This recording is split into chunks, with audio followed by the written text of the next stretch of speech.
He's dying. He's out of remission. He thinks he's got a couple of months left at most.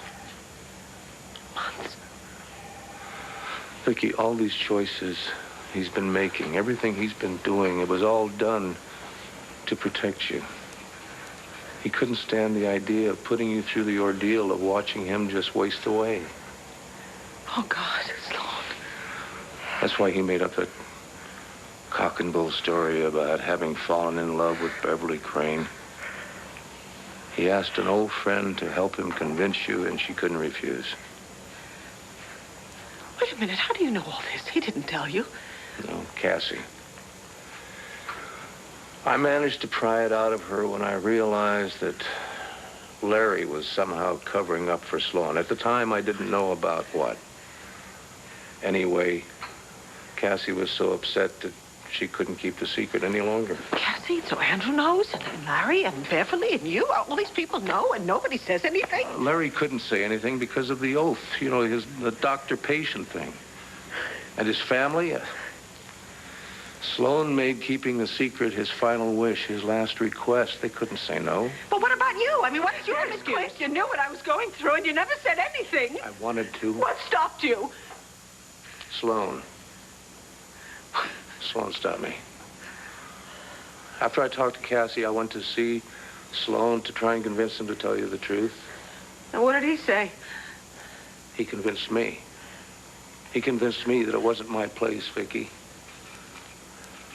He more or less begged me to honor his last request, and I didn't know how to say no.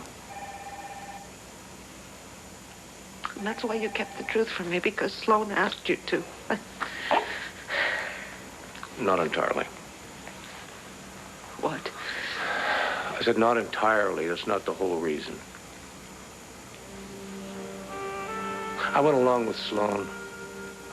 I gave him his way because I didn't want you to be with him. I guess there was a part of me that hadn't accepted the fact that the woman I love could be in love with another man. That she loved another man. But you do. I still don't like it, but I accept it.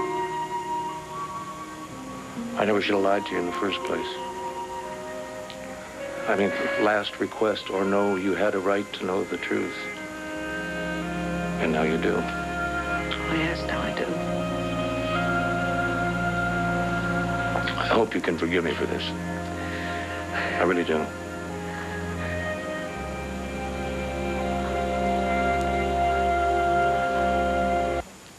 There is nothing to forgive. There's so much to take in. I'm very grateful to you for telling me the truth, and I owe you. No, you don't owe me. Oh, God, this is what I suspected at first. Oh, God, Sloan. And now he's cut himself off, and he's all alone, and he's sick. What am I supposed to do? You know what to do. You know exactly what to do. I'll finish your article. Your notes are here. Clint, No, look. There's someplace else you should be, someplace you need to be. Now, go on. It shouldn't take you that long to get to Tidewater. I don't know how I can ever thank you. Drive carefully.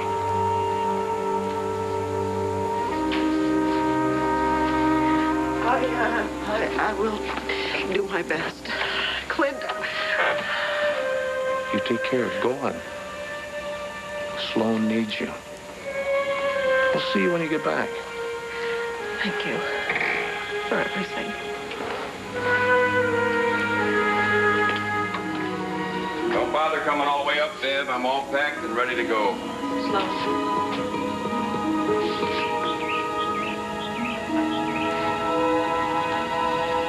I don't know what you hope to accomplish here.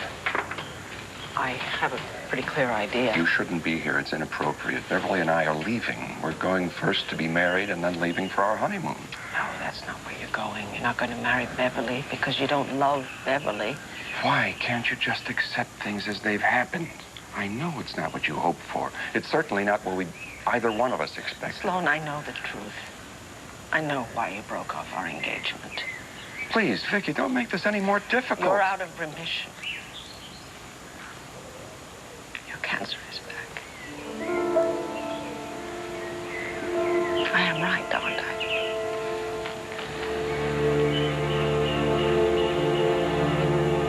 I don't know what you think you've discovered, but Beverly is going to be here soon, and I don't want a scene.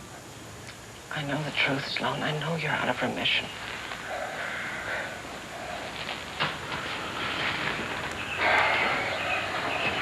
I know, everything.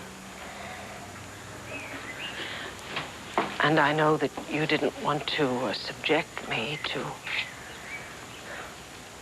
this, and that's why you broke off our marriage.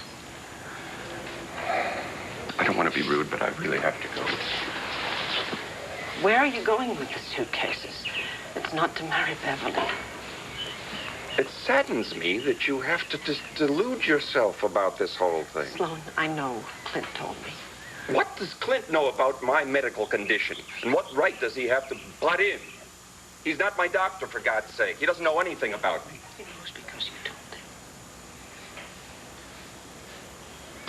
And I called Larry when I was driving down here, and he didn't say a single word, which just confirmed what Clint told me.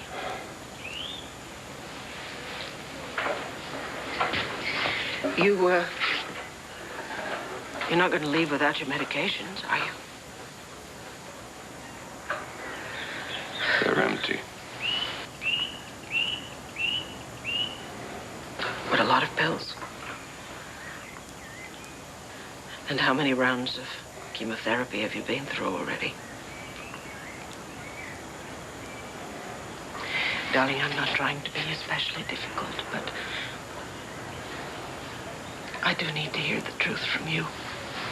I know it's hard, but please tell me the truth.